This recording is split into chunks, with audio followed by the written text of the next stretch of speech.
کسی یونیورسٹی کا ایک نوجوان طالب علم ایک دن اپنے پروفیسر کے ساتھ چہل قدمی کر رہا تھا۔ پروفیسر اپنی مشفقانہ طبیعت کی وجہ سے تمام طالب علموں میں بہت مقبول تھے۔ چہل قدمی کرتے ہوئے اچانک ان کی نظر ایک بہت خستہ حال پرانے جوتوں کی جوڑی پر پڑی، جو پاس ہی کھیت میں کام کرتے ہوئے غریب کسان کی لگتی تھی۔ طالب علم پروفیسر سے کہنے لگا، ایسا کرتے ہیں کہ اس کسان کے ساتھ کچھ دل لگی کرتے ہیں اور اس کے جوتے چھپا دیتے ہیں، اور خود بھی ان جھاڑیوں کے پیچھے چھپ جاتے ہیں، اور پھر دیکھتے ہیں کہ جوتے نہ ملنے پر کسان کیا کرتا ہے۔ پروفیسر نے جواب دیا، ہمیں خود کو محظوظ کرنے کے لیے کبھی بھی کسی غریب کے ساتھ مذاق نہیں کرنا چاہیے۔ تم ایک امیر لڑکے ہو اور اس غریب کی وسعت سے تم ایک احسن طریقے سے محظوظ ہو سکتے ہو۔ ایسا کرو، ان جوتوں کی جوڑیوں میں پیسوں کا ایک سکہ ڈال دو، اور پھر ہم چھپ جاتے ہیں اور دیکھتے ہیں کہ یہ سکہ ملنے پر کسان کا کیا رد عمل ہوتا ہے۔ لڑکے نے ایسا ہی کیا اور پھر دونوں نزدیک ہی چھپ گئے۔ غریب کسان اپنا کام ختم کر کے اس جگہ لوٹا جہاں اس کا کوٹ اور جوتے پڑے ہوئے تھے۔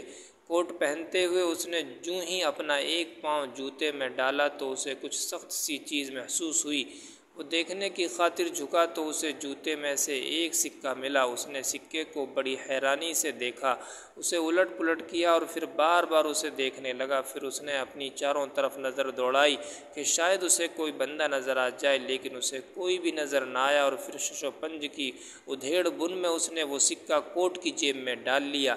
لیکن اس وقت اس کی حیرانی کی انتہا نہ رہی اور اسے ایک جھٹکا سا لگا جب دوسرا پاؤں پہنتے وقت اسے دوسرا سکہ ملا۔ اس کے ساتھ ہی وفور جذبات سے اس کی آنکھیں اشکوں سے لبریز ہو گئیں۔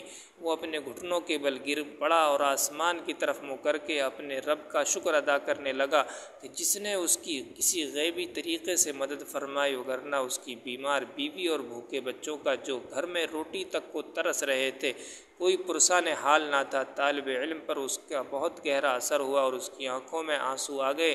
تب اچانک پروفیسر بول پڑے اور لڑکے سے پوچھنے لگے، کیا تم اب زیادہ خوشی محسوس کر رہے ہو یا اس طرح کرتے جو تم کرنے جا رہے تھے؟ لڑکے نے جواب دیا، آج آپ نے مجھے ایسا سبق سکھایا جس میں باقی ساری زندگی میں نہیں بھولوں گا، اور مجھے ان الفاظ کی حقیقت کا بھی صحیح ادراک ہو گیا جو پہلے کبھی ٹھیک طریقے سے سمجھ میں نہ آ سکا۔